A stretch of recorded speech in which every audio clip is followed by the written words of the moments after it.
طيب اللاعب اللي معانا ده ان شاء الله قد يكون معتزل، قد يكون لاعب حالي، ما نعرفش لسه، هيظهر لنا 4 أندية لعب فيهم الراجل المحترم اللي معانا ده ونحاول نخمنه.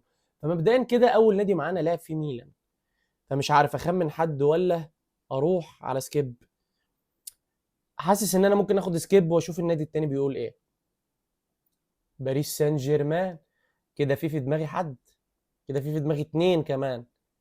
اه. اه. طب انا اقول اسم، هقول اسم وعادي مش هخسر حاجه. هجرب اقول مثلا، محتار بين 2. طيب انا هقول زلاتان. امم طب ما اليونايتد معانا اهو، طب ما زلاتان. انا ما قلتش حاجه غلط والله، زلاتان لعب في ميلان وباريس واليونايتد. امم طب انا غالبا عرفته، غالبا يعني، لو انا فاكر صح. طب انا هقول ديفيد بيكهام.